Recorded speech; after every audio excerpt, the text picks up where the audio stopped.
someone who was right out there, right from the start, who brings us together, making us so very proud, our Governor, Gavin Newsom.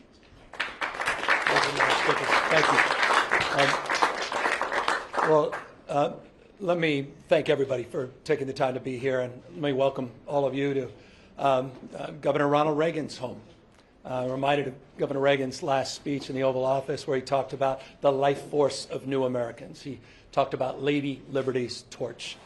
And here we are, fast forward decades later, appropriately with a portrait of Ronald Reagan looking down on the President of the United States of America, Donald Trump, who's trying to light a torch on democracy. He's trying to roll back the last half century. He wants to put America in reverse on LGBT rights, on voting rights, civil rights, on the rights of women and girls. We're here in that light at this profound and consequential moment. And we're here with 6 courageous leaders, as they've been described, from the Texas delegation. It is my privilege to have had now 2 delegations visit from Texas. And it's my honor to welcome all of you and to thank you for your courage.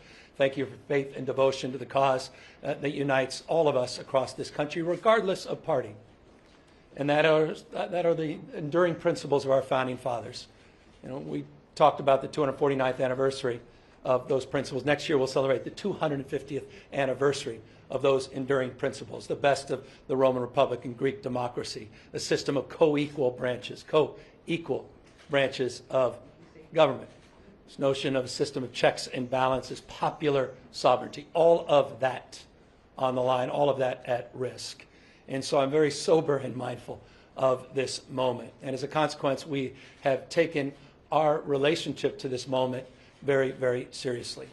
Had it not been for the courage of the Democratic representatives from Texas to stand tall and to stand up, to walk out, as is their right, as old a principle as American pie, the ability for a minority to walk out when it comes to the abuses of a majority. And they did just that, to elevate not just their voices as representatives, but to elevate our voices, to call out the consequential nature of what's happening. What's happening in the United States of America is not normal. We cannot allow this to be considered normal.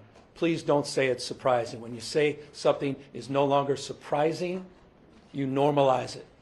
This is shocking, what's happened. You heard Representative Johnson say it very powerfully and very clearly. And what more evidence did you need? You saw this take shape after Donald Trump tried to wreck the democracy after January 6th, where he dialed for 12,000 votes in Georgia. By your courageous leadership, regardless of party, that stood up against that tyranny. Now he's dialing up for seats. He called Greg Abbott, who doesn't have the courage, doesn't have the backbone, doesn't have the consciousness of the consequences of his action. And he has rolled over and he said, yes, sir, and they're trying to dial now for new seats for precisely the reason that Speaker Pelosi and others have represented. They will lose in the midterms. He knows it. Why else would he make that phone call? His agenda is failing. His presidency is failing. He knows the headwinds in a midterm. He's dialing for seats. Not only did he dial for 5 seats in Texas, he just sent his vice president, the vice president of the United States, not to console those 137 families whose lives were torn asunder because they lost loved ones to the floods. By the way, 3 members of my community in Marin County, Mark and Sarah and Johnny Walker, 14 years old, died in the flood. Mark, 50 years old. Sarah, same age. Family, friends. We were at their memorial yesterday.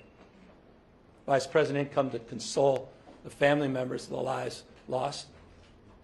He went to Indiana to continue to try to rig the election. You have a special election in Texas. You'd think that's all they'd be focused on. 37 kids dying in those floods. But they're focused on this, a power grab. And it's not limited to Texas and Indiana. You've seen what's happening in Florida. You've seen what's happening in Ohio and other states. So we have got to step up. Our state of mind is about accountability, responsibility. Again, taking this moment seriously. What is our relationship to this moment? And we recognize we have agency. We're not bystanders. That we can shape the future. Decisions, not conditions. And so we choose to be held to a higher level of accountability. It wasn't our decision to be here. It's reaction to. We are trying to defend democracy as opposed to see it destroyed district by district. And we will stand firm and we will stand tall. And perhaps the expression today is the expression of unity. That's what we're trying to communicate. You have congressional representatives here, the leader of our congressional delegation. They are unanimous in their support of moving in this direction. You have the Speaker and the Pro Tem, and they strong support of their caucuses. And leaders of critical committees and caucus are here to express support. We are moving forward. Make no mistake. California is moving forward as a state that's larger than 21 state populations combined. We are not a small, isolated state. State larger than 21 populations combined. We tried to play by a higher set of standards and rules with our independent redistricting, and we believe in that. And we are not talking about eliminating that commission. We are talking about emergency measures to respond to what's happening in Texas, and we will nullify what happens in Texas. We will pick up 5 seats with the consent of the people, and that's the difference between the approach we're taking and the approach they're taking. We're doing it on a temporary basis. We're doing it in a fully transparent way, and we're doing it by asking the people of the state of California for their consent and support. Mark that stark contrast to what's happening in Texas and other states. We are resolved and we are aligned in this strategy.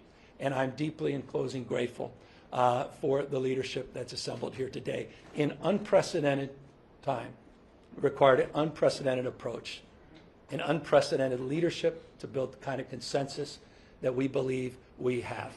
We have till August 22nd. With the leadership behind me, they will get this on the ballot. We're calling for a special election. That'll be the first week of November. It will coincide with many other municipal elections.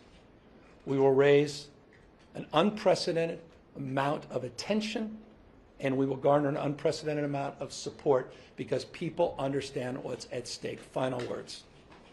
Because I want to reinforce what the Speaker and the Pro Tem said. You have people disappearing in the state of California, quite literally disappearing.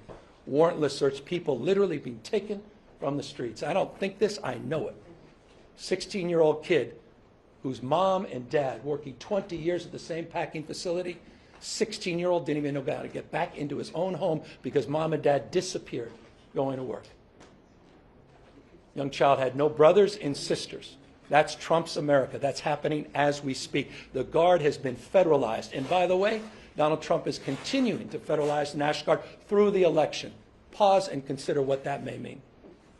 There is nothing normal about this. Nothing normal about this. Conditioning aid, let me make this clear in front of the Texas delegation. I am proud, and thank you to Isaac Bryan, $83.1 billion more we provided the federal government in federal taxes than we received.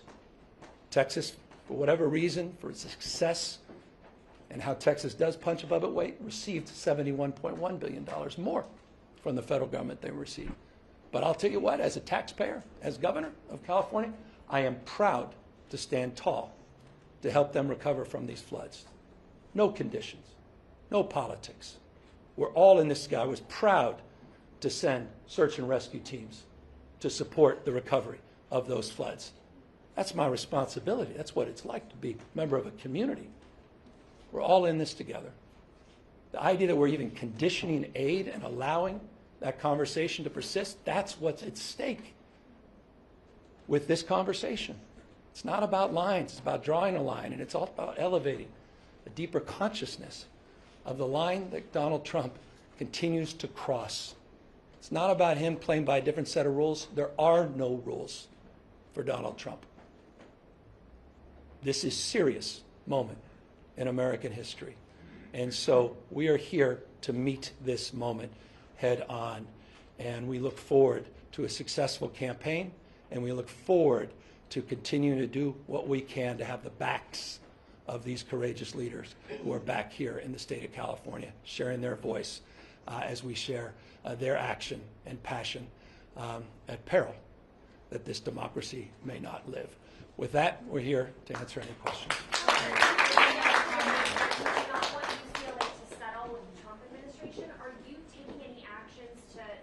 Yeah, we'll sue. I mean, this is a separate topic, but it's not necessarily disconnected from this topic. Donald Trump today is trying to silence academic freedom.